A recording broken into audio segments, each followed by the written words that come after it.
What's going on, folks? Let's get down to the most basic truth in this whole mess. Donald Trump doesn't have to watch a Jimmy Kimmel. In a real democracy, if you don't like what a man is saying on your screen, you can do this high-tech maneuver called changing the channel. If you think a joke is trash, you can turn the TV off, stop following him on social media, and you move on with your life. That's the power of the consumer, the off switch, and it's free. But notice what's happening here. The administration ain't saying, I'm not watching Jimmy Kimmel. They're saying nobody should be allowed to watch Jimmy Kimmel. They ain't using the remote control. They're using the FCC.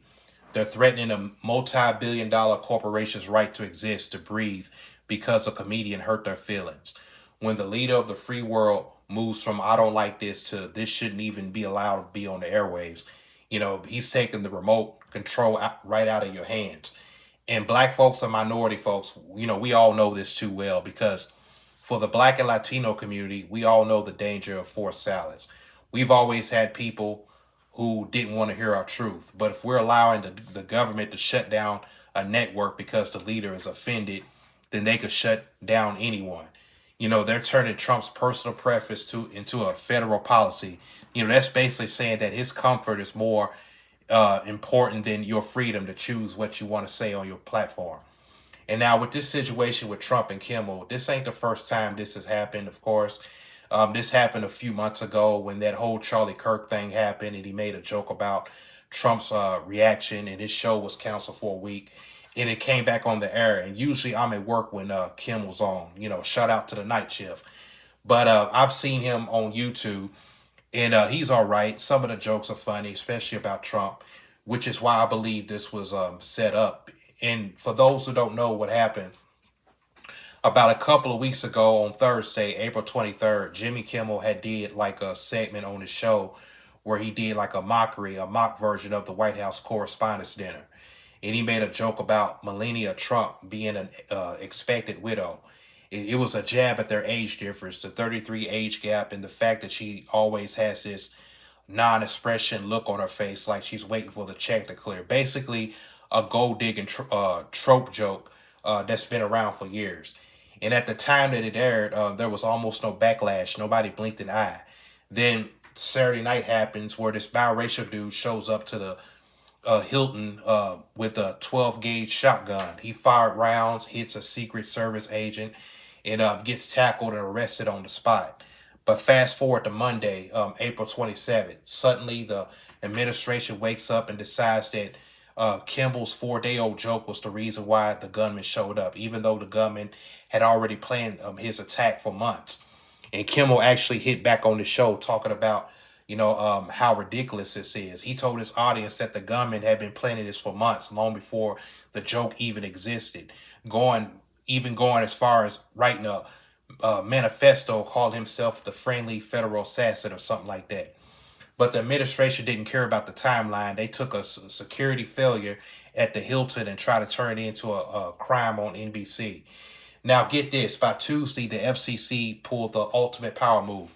They ordered what you call an accelerated review of ABC's broadcast and licenses. Usually, these things are good until like 2028. But the FCC gave them a 30-day eviction notice to file for renewal. And the FCC can't really touch what people say on cable or on YouTube. But because ABC is a broadcast network, they need that federal license to even exist on the airwaves. And by coming out, after the license, they ain't just complaining about a joke. They're pulling the plug on the whole operation. And they're officially tying this whole investigation to the network's DEI programs. They're literally trying to put ABC out of business over a monologue. And I mean, that's bullshit. I mean, that's hypocrisy at its finest, because Kimmel even pulled the receipts. He showed clips of the White House's own team promising shots would be fired during the president's speech. So violent language is okay for the White House, but a widow joke is a national security threat. I mean, they're saying that Caroline Leavitt, whatever her name is, meant that the shots being fired comment, they saying she meant that as a metaphor for the remarks they planned to say at the dinner. And I thought it was strange that an actual shooting happened later on that night. And now people are debating if it was staged. And a lot of people saying it was fake. And I don't know, it feels fake. And I'm guessing, they're saying that because when we see Trump and his people sitting at the head table talking, and you hear those loud pops, you notice that nobody even reacts at first. And I'm guessing that they thought it was just dishes clattering or something. But then out of nowhere, these Secret Service dudes and National Guard swarmed the stage and yelling, "Get down," rushing Trump and those other folks out of there. And I mean, I don't know. I mean, because why would a man get arrested for a stunt? It is strange. I want to say it was a jinx, but I'm not sure. But Trump and his wife want to use that incident to get back at a joke, Kimmel said. But what about the 8 years we watched the media dog out Michelle Obama? They attacked her race, her womanhood, calling her Michael Obama, saying she was a man.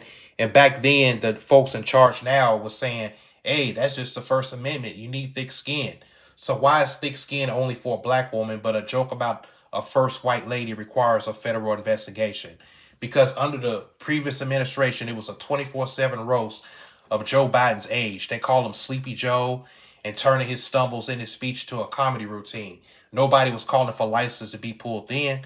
Nobody said mocking the president's physical health was incitement of violence. They called it holding power accountable.